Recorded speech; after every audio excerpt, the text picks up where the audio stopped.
You're listening to the legendary podcaster, the one, the only, T-Jam D. Your personal favorite, and the show you've been waiting for. Probably Offensive.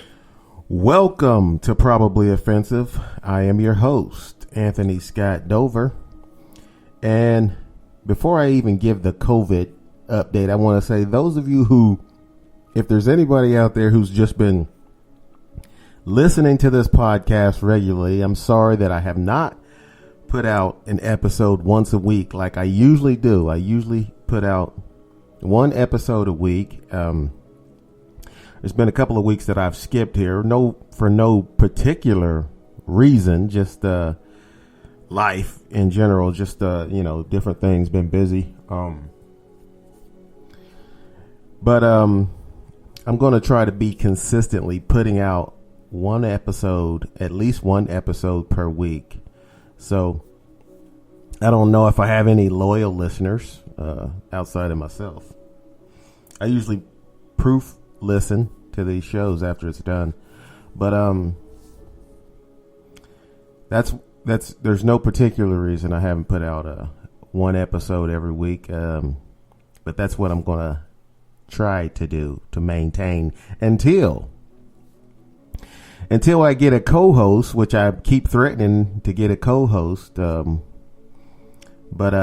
it's not that easy to find someone sensible, somebody with a good sense of humor, not too serious. Unless it's a straight man, maybe I can make them the straight person if they're, if they don't have a great sense of humor, and then I can be like the sidekick and, come in. I'm used to, being the host, obviously, but I think the show would be so much better if I had a co-host. But there were I've had 3 people that I was considering as a co-host, and all 3 of them seemed to let me see. 4 people that I was considering as co-hosts, at 4 different people that I was going to ask them if they wanted to co-host this podcast with me. But it turns out that all 4 of them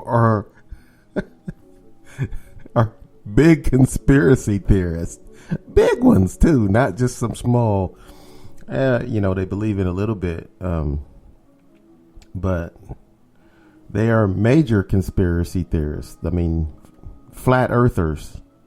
One of them is, and then the other 3 they believe in all kind of, I can't even go over some of the nonsense that they believe in, stuff that they told me. One guy, he says some of these politicians are stupid. I don't know if he means that, because I know how most of us, we don't approve of politicians because they are so deceitful. And it seems that our commander and chief is even more deceitful than all the other politicians, which is saying a lot for, being deceitful. But there was one guy in particular, and I'm not going to mention this guy's name, but he likes to say these politicians are stupid, which far from the truth. Far from the truth. These guys are educated and they are intelligent. That's why they are in the position they're in, because they have a lot of them. Some of them are stupid. I'm not going to say not all politicians are intelligent. Some of them are stupid, and the only reason they're there is because the daddy pushed them, and family was rich, and maybe the father or the uncle or somebody, family members, were politicians and pushed them into politics or pushed them to go to law school or whatever it might be. But some of these politicians, like AOC, I'll mention her because her family were not rich politicians. She's an intelligent young lady who's driven. I mean, she won her seat in Congress. She didn't just get that by default. Like some of these guys got their seat in Congress by default. like somebody else wanted and that person got sick and then they took over through whatever procedure there is for that, or somebody stepped down or something, after they wanted someone else taking over, but they got protocol for that type of thing. But this young lady was only in her 20s. She's like 29 or 30 or something. Alexandria.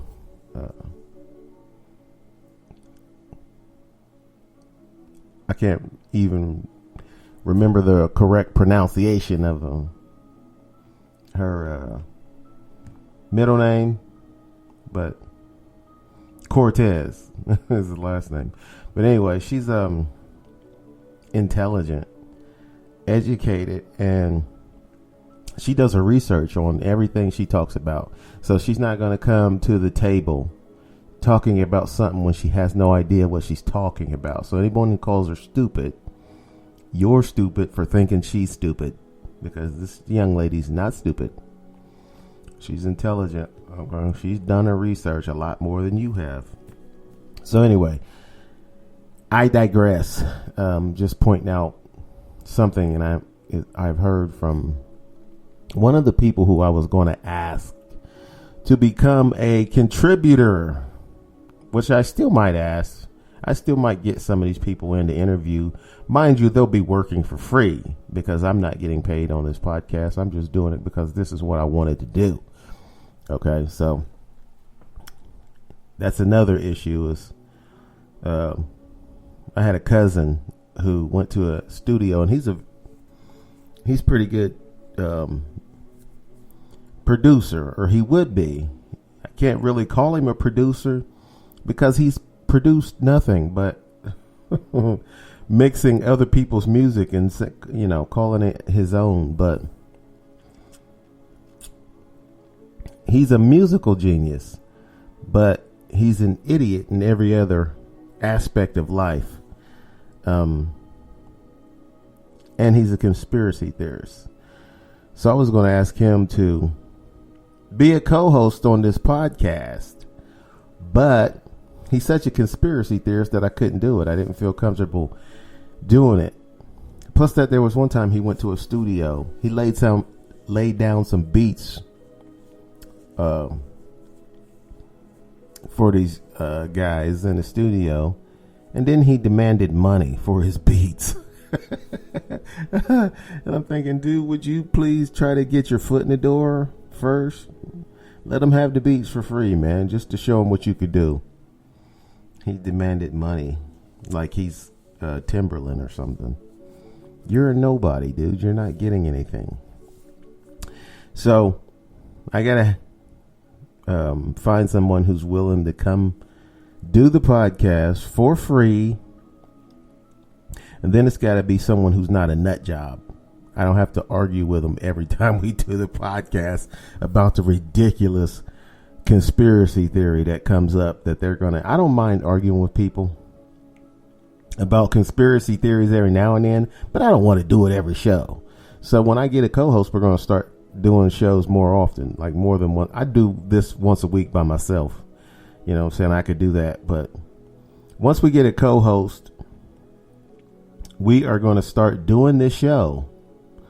I was hoping to start doing it every day and to even do some live, and then maybe take a phone call or two if we have even enough listeners interested in calling into the show.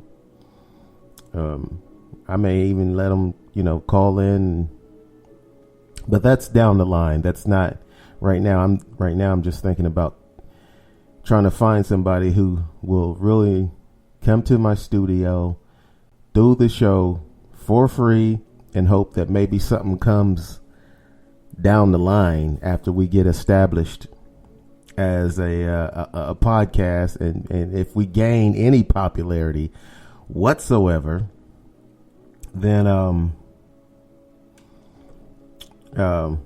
maybe that person will be willing to show up every day if it goes somewhere. But right now it's just me, Anthony Scott Dover, your favorite podcaster and the show you've been waiting for. So I wanted to mention that because, like I said, I've skipped a couple of weeks, not straight, but I've skipped a week doing this show, and I wanted to let anybody who listens to this podcast regularly know that it's not my intention to skip weeks. It's my intention to put at least one episode out there every week until I find a co-host, and then I'm going to start putting 2 episodes out a week, or as much as the other person is willing to show up. Like, say, you can't get people to just show up consistently, unless they're getting paid, which we will not be getting paid to do this. I'm not getting paid. I just bought all the equipment, got me a new computer, did a little research on how to do podcasts, and then I started the show because this is something that I wanted to do. So anyway, one other thing I want to mention, because you guys, I almost play this music in the background every episode, and I like this music to talk over. This is not something that I'd boom and bang in my car. You know what I mean? Go riding down the street and turning this up. But this is something that I like talking over. So, and I don't mind the background noises. So a lot of you hear this podcast and think this guy's farting and the phone rings or we can hear like a TV in the background or something kind of sound, or a kid walk in the room, say something. Yeah, to me, those background noises, they don't really make that big of a difference, so I don't try to filter them out. I don't think it's that. Like a lot of shows, they don't want anything in the background, just the people on the air talking. And to me, that don't really matter at all. It's all about your show and the content, not nonsensical noises. So you won't hear me trying to keep everything quiet. I'm usually here by myself when I'm doing the show anyway, so it ain't gonna be much noise. But I did want to say this music is called Prescient. I think it's Prescient. Prescient is this music you hear in the background, and it is Howard Harper Barnes. I want to give him credit for the background music. I like this music. Like I say, I won't bang it in my ride, but talking over it on the podcast to me is perfect. So that's the music you hear in the background. Oh, we got a phone call. That phone call is not pertaining to the show. It's not somebody calling who's calling in to the show and wants to make a comment. Just the insurance company soliciting. That's a coincidence that the phone just rang when I'm just talking about that type of thing right now. Liberty Mutual, apparently. I don't want to give them free advertising on my podcast, but that's who's on the phone. That's a coincidence. I should have. Usually I don't get many phones on the landline. I got a landline and a cell phone.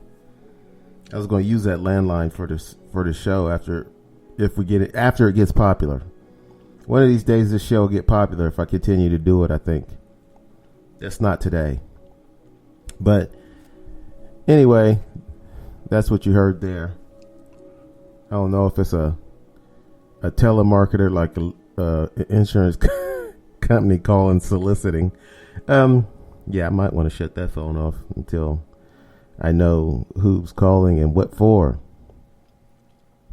But anyway, we're gonna